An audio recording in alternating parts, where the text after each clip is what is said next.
नहीं करते आप ऐसे नेताओं के खिलाफ? आप उन्हें सभाओं में समझाते हैं लेकिन कार्रवाई नहीं करते। आप सुचारिता कितना विदुषी पत्रकार हैं आप, पूरा दुनिया। बहुत धन्यवाद आपके धन्यवाद को मैं पूछना चाहूंगा कि जो मर्यादा पुरुषोत्तम भगवान राम पर और उनके पूज्य पिता दशरथ पर अभद्र टिप्पणी किए संजय निषाद, उनको तो ये लोग कैबिनेट मिनिस्टर बना, तो मर्यादा पुरुषोत्तम राम का जो समूचा चरित्र है वो बहुत समन्वयकारी है, समता भरा है। जिस जगह खड़ी है यहीं 69,000 शिक्षक भर्ती के 68,000 नौजवानों को पीटा गया, यहीं अपना हक मांगने वाले उत्तर राज के साथ एक समता का संदेश देने वाले उनके साथ मर्यादा पुरुषोत्तम भगवान शबरी के भी राम है, वो निषाद के भी राम है, वो जटायु के भी राम है, वो हर किसी के राम है। तो फिर आपके क्यों नहीं है? आपके क्यों नहीं? मेरे आराध्य हैं। तो फिर नहीं तो फिर मैं अभी हनुमान चालीसा से लेके शिव तांडव सब पढ़ दूंगा, मुझे हैरानी होगी। सुना दीजिए, सुना दीजिए। मैं कह रहा हूँ सुना दीजिए, मुझे तो अच्छा लगेगा, बहुत अच्छा। ये नितांत निजी विषय है और सबको अपने धर्म की मान्यता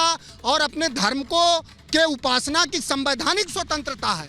और जब कभी आप धार्मिक बहस करेंगी, मैं कह रहा हूं कि रामायण के 7 कांड, सुंदर कांड, श्री राम वंदना, शिव तांडव सब सुना सकता हूं, मैं आपकी पूरा नितांत निजी ना मैं आपकी भक्ति, ना मैं अखिलेश जी की भक्ति पर कोई सवाल उठाती हूँ, ना उठाने वाली हूँ। मैं कोई नहीं हूँ आपकी भक्ति पर सवाल उठाने वाली। लेकिन मेरा सवाल सिर्फ ये है, अखिलेश जी कहते हैं वो जाएंगे, मंदिर जाएंगे। वो जो तंज था पहले, मैं एक बार अपने दर्शकों को बता रही हूँ, वो जो तंज था पहले कि राम मंदिर वहीं बनाएंगे पर तारीख नहीं बताएंगे, वो अब उल्टा आप लोगों पर हो गया है कि मंदिर तो जाएंगे पर तारीख नहीं बताएंगे, क्योंकि बता नहीं रहा कोई। हर कोई कह रहा 22 के बाद जाएंगे, 22 के बाद जाएंगे। अरे कब जाएंगे ये नहीं बता रहा। मैं एक बार चंद्रमोहन जी के पास जा रही हूँ, कांग्रेस के नेता है। चंद्रमोहन जी, आपके नेता जब आज ये कहते हैं, मुझे नहीं पता उदित राज जी को आपने नेता मानते हैं, लेकिन कलयुग 22 तारीख के बाद आएगा, ये जानबूझकर दिए जाने वाले बयान हैं।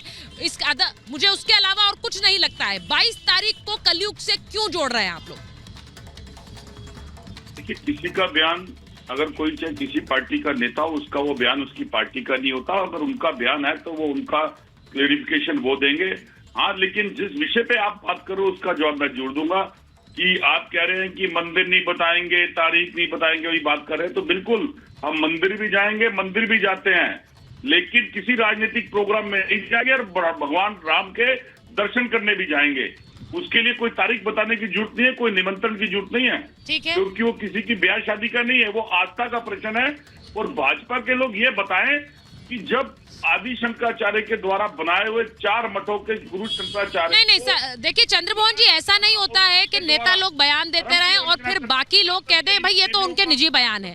मुझे लगता है हद हो गई है कि इस तरह के निजी बयानों को हम लोग क्यों सहन करते रहे। पार्टियों के नेता आके कुछ भी कहेंगे प्रभु श्री राम के बारे में, प्राण प्रतिष्ठा के बारे में, और उनको निजी बयान कह कहकर हम दरकिनार करते रहे। आखिर कब तक करेंगे? भक्त क्यों करेंगे ये मुझे बताइए। मैं कर भी लूं, भक्त क्यों करेंगे चंद्रमोहन जी? उसका मैं जवाब देता हूँ कि देश के अंदर 56 इंच के नेतृत्व के नेता प्रधानमंत्री हैं और सबसे मजबूत सरकार के नेता प्रधानमंत्री हैं। जब उनकी पार्टी के नेता हर बार कोई ना कोई ऐसे अपशब्द बोल देते हैं और उसमें कार्रवाई नहीं होती, तो उसका अवहेलना तो देश के अंदर होगी। क्योंकि देश के प्रधानमंत्री ये तो कह देंगे कि सबका साथ सबका विकास, लेकिन सदन के अंदर उनके नेता चुने हुए सांसद को अपमानित शब्द बोलेंगे, प्रधानमंत्री चुप रहेंगे। मर्यादा पुरुषोत्तम राम की देश के इसके अंदर अगर सीता मैया को रावण उठा के ले गए तो राम जी ने उसके ऊपर चढ़ाई करके सीता माता को मुक्त किया और देश की सीता रूपी पुत्री बहुएं अर्धनंगन अवस्था के अंदर घुमाई जाए और उनके अंगों को स्पर्श किया जाए और देश के प्रधानमंत्री चुप जाए, तो ये राम राज्य नहीं देश की जनता मांगती। एक दृष्टि का राम राज्य देश में चाहिए, उसके अंदर कोई भी धर्म, कोई भी मजहब हो, उसका सम्मान होना चाहिए, चाहे वो किसी भी धर्म का हो। मैं बिल्कुल विरोधी हूँ, उन लोगों का विरोध करता हूँ जो लोग अपनी राजनीति के अंदर धर्म के प्रति धर्म की बातें करते हैं और धर्म की बातों को वो गलत इस्तेमाल करते हैं।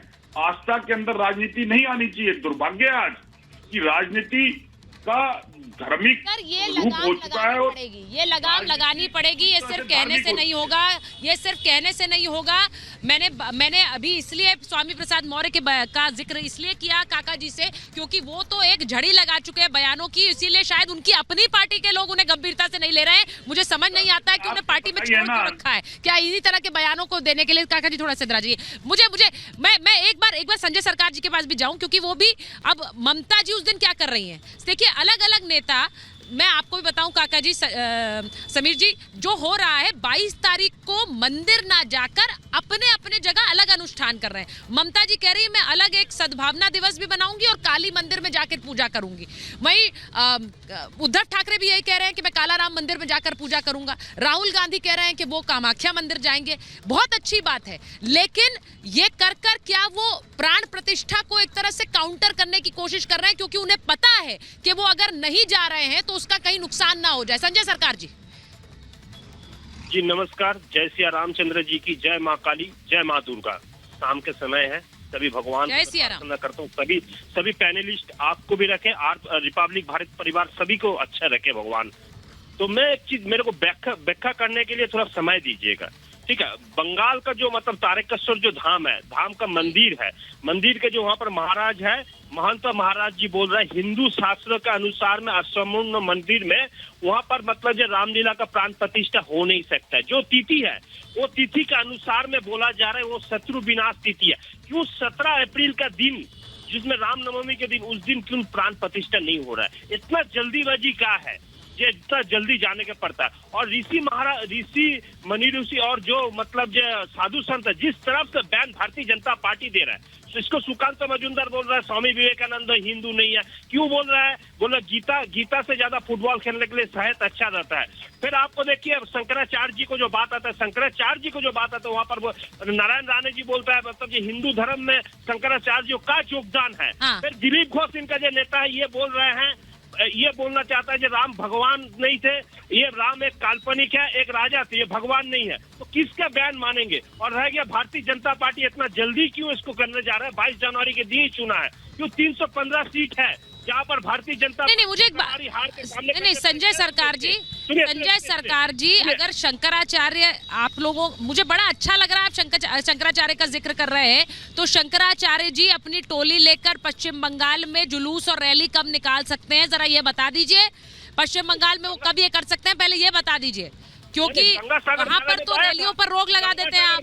और आप शंकराचार्य का जिक्र कर रहे हैं संजय सरकार जी, वहाँ रामनवमी का जुलूस तो निकल नहीं सकता है और आप शंकराचार्य का जिक्र कर रहे हैं। सुनिए, आपको एक चीज बताता है, आप जो बात बोल रहे हैं ना इसके भी जवाब हम देता है। शंकराचार्य जी गंगा सागर स्नान करने के लिए यहाँ पर आए थे, जुलूस निकाले थे, जुलूस निकाल के करने के बाद में बोला इतना अच्छा जो ये है वो कहीं नहीं हो पाए हैं। जो चीज आपको नहीं बता सकता है, बंगाल के सरकार इस तरफ से काम कर रहा है। मैं बहुत ही अच्छा, कहीं नहीं हो पाया, सिर्फ बंगाल में हो पाया। बहुत बढ़िया, बहुत बढ़िया। कहीं नहीं हो पाई ऐसी रैली, सिर्फ बंगाल में हो पाई, ये आपको कह रहे हैं। जरा काका जी इधर आ जाइए आप। मैं समीर जी आप भी आइए। कौन बोल रहा है? जरा मैं एक चीज पूछना चाह रही हूँ, जिस तरह से मैं आ रही हूँ संजय सरकार जी आपके पास।